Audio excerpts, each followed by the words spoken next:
नमस्कार दोस्तों, good morning to all of you and good afternoon to all of you. आइए तो आज की चर्चा को बहुत ही सारगर्भिक और बहुत ही सटीक और बहुत ही लॉजिकलिक और एक मेथड तरीक़ों से आज वर्ल्ड रीजनल ज्योग्राफी को हम लोग पढ़ने वाले हैं। जिस प्रकार से हमने ऑस्ट्रेलिया कॉन्टिनेंट के सभी आयामों को, सभी कंपोनेंट्स को, जितने भी उसके आयाम थे जहाँ से प्रीलिम्स और मेंस में प्रश्न बनते हैं, उन सभी संदर्भों को जानने का प्रयास किया। उसी क्रम में आगे मैं आज बढ़ रहा हूँ। जो आज हम लोग पढ़ेंगे वो पढ़ेंगे साउथ अमेरिका कॉन्टिनेंट यानी दक्षिण अमेरिका महाद्वीप। इस महाद्वीप को पढ़ने का नज़रिया, तरीका, तौर क्या होगा, इन बातों पर भी चर्चा करेंगे। तो आज चूँकि ये कॉन्टिनेंट की पहली क्लास है, तो बहुत ही कम समय में बहुत ही सीमित चीज़ों को, जो अमेरिका कॉन्टिनेंट को पढ़ने से पहले वो बातों को जानना ही चाहिए, उन सभी बातों पर आज विशेष तौर पर चर्चा करने का प्रयास करेंगे। जिस प्रकार आप लोग जानते हैं कि जो दक्षिण अमेरिका या ऑल ओवर कहिए तो अमेरिका महाद्वीप का भौगोलिक दृष्टिकोण से देखा जाए तो इसका पहला खोज यूरोप का एक नाविक जिसका नाम था क्रिस्टोफर कोलंबस ने 1492 ईस्वी में किया। यहाँ तक आप लोग पढ़े होंगे, सर ने पढ़ाया होगा। फिर इसी के मार्ग को अनुसरण करते हुए, यानी क्रिस्टोफर कोलंबस जिस रास्ते से आए थे उसी मार्ग को अनुसरण करते हुए एक यूरोपीय नाविक जिसका नाम था अमेरिको वेस्पुक्की ने अमेरिका के पूर्वी तट पर आया। चूँकि उसकी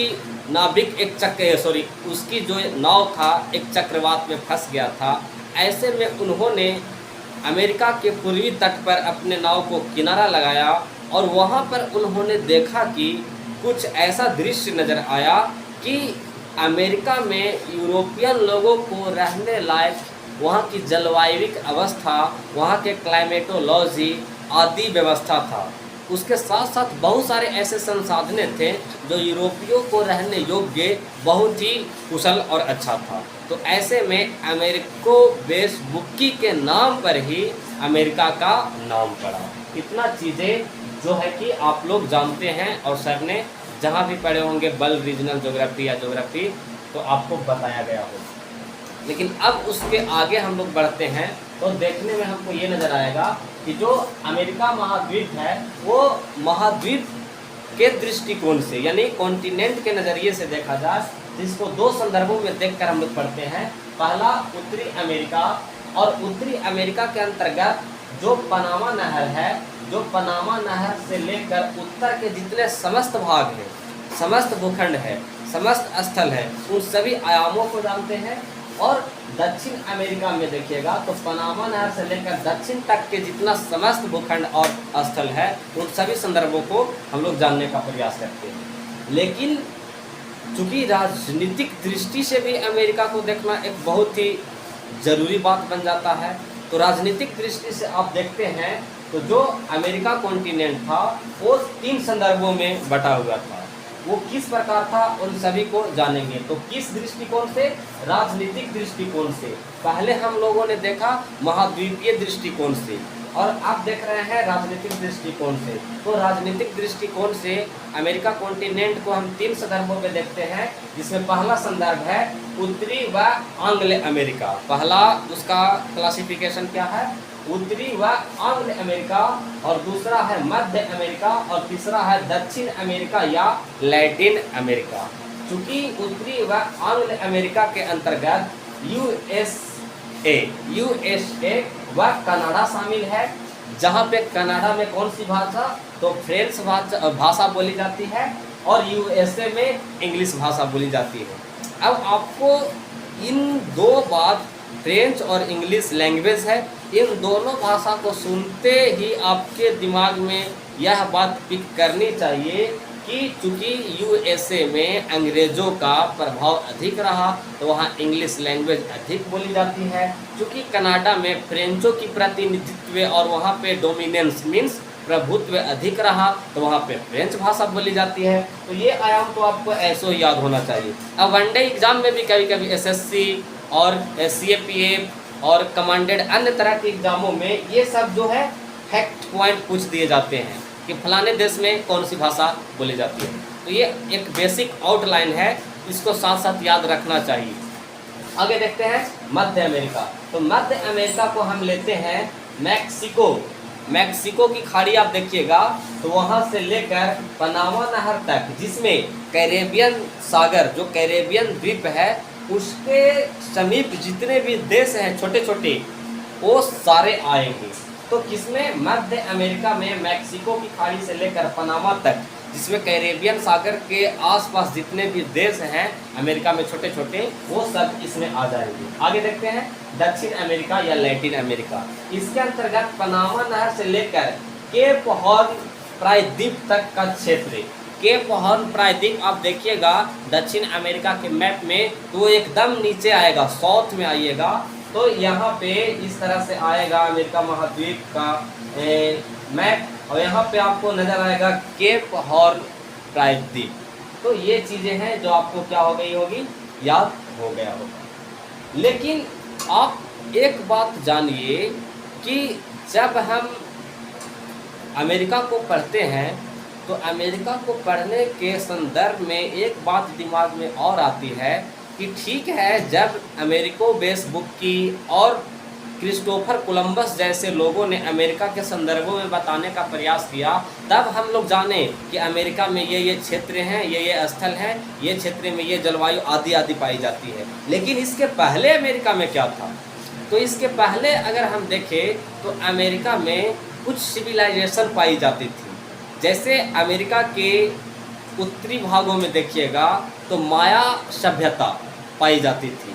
फिर उसके मिडिल वाले भाग मीन्स हल्का साउथ में देखिएगा तो वहाँ पे अजेटक सभ्यता पाई जाती थी, और उसके साउथ में देखिएगा तो इनकास सभ्यता पाई जाती थी। इन सब सभ्यताओं में एक राजा होता था, राजा के प्रजाएं होती थी, और उन सब प्रजा पर रूल करने वाले एक पैरामोंट होता था। पैरामोंट मतलब सर्वोच्च शक्ति होता था जो अपने गतिविधियों को निर्वहन करता था।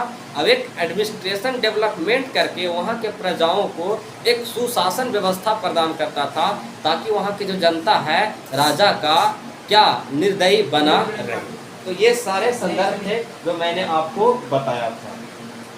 तो वही मैं बता रहा हूँ कि 1492 से पूर्व रियो ग्रांडे नदी, जब आप देखिएगा मैप देखिएगा इसका साउथ अमेरिका का, तो इस तरह से कुछ नज़र आएगा। और यहाँ पे इस तरह से है, यहाँ पे मैक्सिको की खाड़ी है, और यहाँ पे एक नदी है जिसका नाम था रियो ग्रांडे नदी।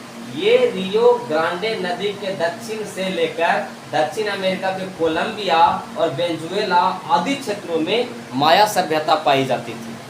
याद कीजिए, ठीक। मैं क्या बता रहा हूँ कि इन सभी संदर्भों के पहले क्या पाया जाता था अमेरिका में, तो रियो डी ग्रांडो नदी, जो रियो डी ग्रांडो नदी है, इस नदी के दक्षिण में कोलंबिया व वेनेजुएला, ये एक देश है दक्षिण अमेरिका का, तो ये वेनेजुएला और कोलंबिया क्षेत्रों में कौन सी सभ्यता? माया सभ्यता पाई जाती थी।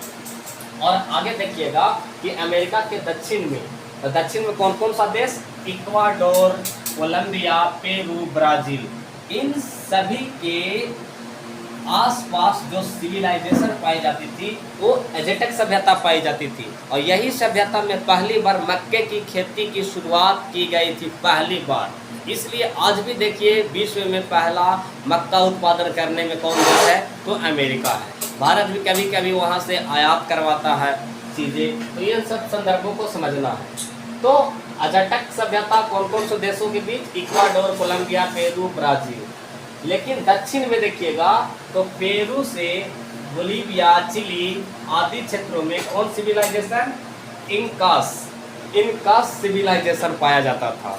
तो ये सभी आयाम थे जो मैंने आपको बताने का प्रयास किया। लेकिन एक बात जो फंसती है वो ये फंसती है कि जब इन सभी सभ्यताओं का पतन हुआ और नए सिरे से मीन्स नए आधुनिक तरीके से अमेरिका में जब डेवलपमेंट शुरू हुआ, जो नए दुनिया का खोज करता था क्रिस्टोफर कोलंबस, अमेरिको वेसबुकी जैसे नाविकों ने अमेरिका के क्षेत्र को पूरी तरह से भूखंडों को पूरी तरह से दुनिया के सामने, दुनिया के पटलों पर रखा, तो पता चलता है चूँकि पुर्तगाल और स्पेन ही थे जो नाविक या नाव आदि बनाने में, टेक्नोलॉजी के डेवलपमेंट करने में अग्रणी थे। तो इन दोनों में, स्पेन और पुर्तगाल दोनों में अपने अधिकार को लेकर, किसी भी क्षेत्रों में डोमिनेंस स्थापित करने को लेकर कन्फ्लिक्शन हमेशा होता था।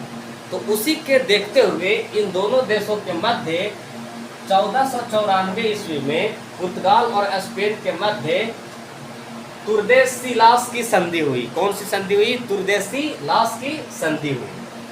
तो ये चीज़ आपको याद रखिएगा।